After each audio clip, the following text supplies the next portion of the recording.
Surviving the apocalypse. The group ventured deeper into the decaying city. The stench of decay hung heavy in the air, a constant reminder of the horrors lurking nearby. Alex couldn't shake the uneasy feeling in her stomach as they approached a makeshift barricade of abandoned cars and debris blocking their path. Carlos, the former Marine, began dismantling the blockage, trying to clear a path through the rubble. His large hands and strong arms quickly moved the rocks. Alex scanned the area for any signs of movement but saw nothing. She knew this area would be crawling with zombies, the desperate monsters who preyed on anyone venturing through this path. She gripped her rifle tighter, ready to shoot at the slightest provocation. She turned to Jack, their leader, and whispered, "Do we have to go through this? Can't we find another way around?" Jack shook his head grimly. "This is the shortest route to the rendezvous point. We don't have much time. We don't know how long the others will wait for us, and it's almost dark. We have to push through, no matter what." He looked at Mia and Max. "Alex and I will go through first. You two stay here and cover us as we cross through the barricade. Then we'll switch. Keep your eyes and ears open, and don't hesitate to shoot if you see anything move. Got it?" The others nodded, grim and determined. Alex felt a surge of adrenaline as she and Jack approached the barricade. Jack cautiously approached the barricade, following Carlos as he cleared the path through. A loud explosion erupted behind them as they reached the other side. Alex whipped around and saw a fireball engulfing their vehicle. She realized too late that they were being ambushed. Alex turned towards Jack, only to find that he was pointing a gun at her. Jack had betrayed them and planted a bomb in their car. He smiled wickedly and said, "Sorry, Alex, but I work for the scavengers now. They offered me a better deal than the Resurgence ever did. They have food, water, weapons, and a safe haven in the city. They also have something you don't. A cure for the plague killing us all. I couldn't pass up this opportunity, even if it meant sacrificing you and the others. You understand, right?" Alex felt anger and disbelief as she listened to Jack's words. She couldn't believe he would do such a thing after all they had been through together. She looked at him contemptuously. "You're a traitor, Jack. And a liar," she spat at him. "There is no cure for the plague. The scavengers used you as a pawn in their war against the Resurgence. They don't care about you or anyone else.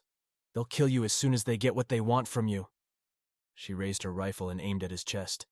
"You won't get away with this, Jack. I won't let you." She pulled the trigger, hoping to end his life before he could do more damage. But a shot rang out from behind her before her bullet could hit him. She felt a sharp pain in her back and fell to the ground, dropping her rifle.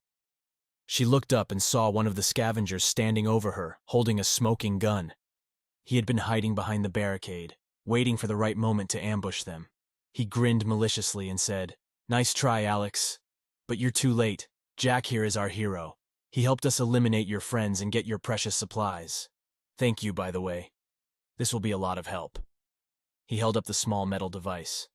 He kicked her rifle away and said, "Now it's time for you to join them." He aimed his gun at her head and pulled the trigger.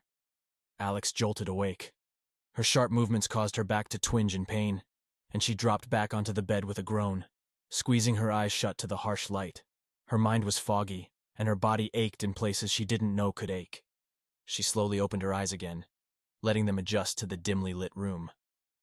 It took her a moment to realize she was not in the decaying city or facing an ambush. Instead, she found herself in a makeshift infirmary, the faint hum of generators providing the only source of light and power. As her vision cleared, she noticed Dr. Zhang tending to her wounds. He wore a weary but relieved expression on his face. "You're awake," he said, his voice laced with concern. "You took quite a hit back there. We weren't sure if you'd make it." Alex's memories of the ambush flooded back, and she up abruptly, wincing at the pain in her back. "Jack, he betrayed us," she whispered, her voice filled with anger and betrayal. Dr. Zhang nodded solemnly. "Yes, we know. The others are gone. He took most of our supplies, too." Tears welled up in Alex's eyes as she thought about her friends and her comrades. They had fought together and survived together, and now they were gone, betrayed by one of their own. Mia and Max, who had been waiting anxiously nearby, approached her cautiously. Mia spoke softly, her voice trembling with grief and anger. "We'll get through this, Alex. We'll find a way to stop the scavengers and their lies and avenge our friends." Alex nodded. determination burning in her eyes. She knew they couldn't give up despite the pain, the betrayal, and the loss. The world was still in the grip of the zombie apocalypse, and they were the last hope for humanity. As Dr. Zhang continued to treat her wounds, Alex knew that her past experiences, both the mistakes and moments of bravery, shaped her into the person she was now, a survivor, a fighter, and a damn good scientist. Now, more than ever, she was determined with her friends to uncover the truth about the virus and find a cure to stop the apocalypse.